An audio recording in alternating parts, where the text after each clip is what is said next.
Canada and Australia, two very similar countries, Commonwealth democracies, resource economies, and an often strained relationship with their First Nations people. But racist? Apartheid? That's what the UN's human rights watchdog is calling the land of Oz, Australia.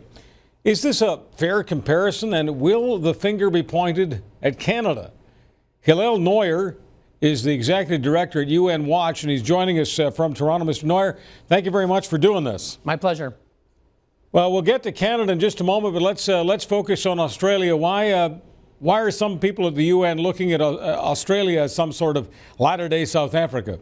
Well, look, I think that kind of remark is over the top, and I think it's harmful for the cause of international human rights. Clearly, Australia has a past that is shameful and that Australia has to come to terms with, and I think they have. Australia has apologized for their terrible treatment of the Aboriginals many years ago, and clearly issues remain. But the question is, if you look at the world stage, is Australia part of the problem or part of the solution? The answer is it's clearly part of the solution. The reason that so many refugees are clamoring to come to Australia is precisely because it's one of the best countries in the world in how they treat minorities. So I think there's a problem that the UN rights chief, it's not the first time, has misplaced priorities. So the fact is that UN Watch has done a study of her statements in the first 2 years of her tenure, from 2008 to 2010, and 3/4 of the world's countries went ignored. She said nothing during that time about genocide in Sudan, gulags in North Korea, women being subjugated in Saudi Arabia. All these things were ignored. So there's an anti-Western narrative that is coming out of the United Nations human rights system. And regrettably, UN rights chief Navi Pillay is part of that anti-Western narrative.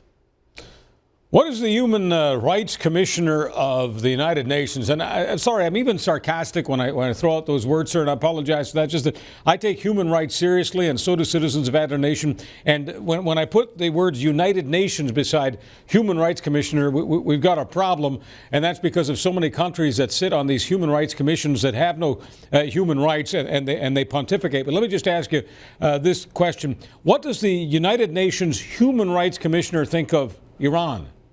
Well, in the first 2 years of her tenure, she basically disregarded Iran. Actually, in June 2009, when men, women, and children took to the streets to demand freedom and fair elections, she ignored their plight. Now, she did make some statements later. These statements were largely too little and too late. So it's something that she's touched on now and then. But, you know, if you ask diplomats in Geneva, Western diplomats, they'll tell you they were disappointed in how Navi Pillay, the UN Rights Commissioner, has disregarded the extreme, gross, and systematic human rights abuses against women, against gays, against anyone who dares to speak out for freedom. And although she's made a few statements, they've been few and far between. And this is a serious problem by the UN rights chief. It's Iran and other countries as well. And it's something that we've researched. It's something that I've mentioned in March when I testified before the Human Rights Council on the issue of the High Commissioner's work. I challenged her on why she was silent on Libya. Now, in the past few months, she said a few things, but in the first 2 years of her tenure, she was silent. And the establishment in Geneva, the human rights UN establishment, attacked me. I was attacked in the Le Temps newspaper. They said that Navi Pillay is a hero of human rights, and clearly she has a record which is impressive. She was a human rights advocate in South Africa. She did many impressive things, but the problem is that she's joined a system that has a certain narrative. Bear in mind, and Charles, it's something that you touched on, the members of the Human Rights Council today in Geneva, out of 47 members, some of the countries include Saudi Arabia, country that subjugates women. Cuba is a member that puts journalists in jail. Russia is a member that takes human rights activists and puts a bullet in their head. We've seen it many times. Libya was elected last year to the Human Rights Council. Bahrain is a member, a country that is firing on its own civilians. Pakistan is a member.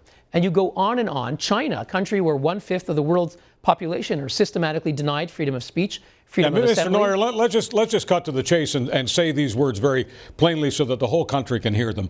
No respectable outfit that really believes in human rights, as we know that important phrase to be, would have many of these countries you've just listed on any kind of human rights tribunal or human rights commission. It's ridiculous. And the idea of them condemning, whether they condemn Australia or down the road want to condemn us, means nothing. We ought to wear it as a badge of honor. Well, I think this is a serious problem that we've had for many years. Look, bear in mind, that the dream of the United Nations on human rights is noble. The origin was Eleanor Roosevelt, who was the chair of the Human Rights Commission. René Cassin of France helped write the Universal Declaration of Human Rights. My teacher from McGill University Law School was John Humphrey, drafted the first draft of the Universal Declaration. The founders had a vision that was noble, and it was for individual freedom for everyone worldwide. And the Universal Declaration speaks to us, but it became hijacked. And the worst abusers are now sitting on that body. They're not just sitting there, but they dominate. And every now and then something positive comes through. We've had a few exceptions in the past few months, but the rule is that the worst abusers go ignored. In fact, you have a conflict of interest because they sit on this body. And tragically, what develops, not only among those countries, among the dictators, but among the functionaries, the officials who sit on these bodies and who sit on various commissions, they follow an anti-Western narrative which seeks to blame the world's ills on countries like the United States, or in this case, Australia or Canada, and say that they're the problem, when in fact, that these are countries that, warts and all, they're imperfect, they're flawed democracies, but they're the greatest democracies we have.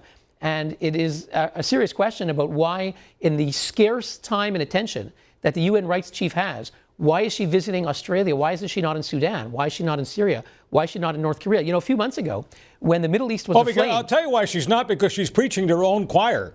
Like I say, we've got nothing to listen to here as far as she's concerned, because her credibility is undermined by the people that she's sitting with. But clearly that's who she's preaching at. She's preaching at Iran. She's preaching at Saudi Arabia. She's preaching at Bahrain. She's preaching at all of these nations that are outlaws as far as human rights are concerned. Well, you know, it's something we saw just a few months ago. The Middle East was aflame. You had people demanding freedom in Tunisia, in Egypt, in Yemen, in Bahrain, in Syria, in many countries. And when the Middle East was aflame, Navi Pillay, the UN rights chief, was in the Middle East, except she wasn't in any of these countries. She was in the only place that actually was calm, the only democracy in the Middle East, in Israel. And she was in Israel accusing Israel of all kinds of gross violations, when in fact it was the only country that was calm at that time, and that remains an island of democracy amid a sea of tyranny. So you have a narrative emerging from the UN Human Rights Council that is anti-Western, anti-Israel. Israel has been condemned in 2/3 of all the resolutions condemning countries. It's the only country that's the object of a special agenda item, and we're going to have a meeting starting in the first week of June, next week, for 3 weeks. Mr. Neuer, I've only got a couple of seconds left, so I wonder if you could do this in 10 seconds less. I just need a yes or no. Is it just a matter of time before Canada is called by these human rights commissions? Canada's called a racist country because of our issues with Aboriginals? Yes or no? Yes, it is, and we're expecting a visit next year by one of these committees from the UN Human Rights Council. All right. Well, I think people now have background on who it is that is about to condemn us. Mr. Neuer, thank you so much for your time, sir. My pleasure.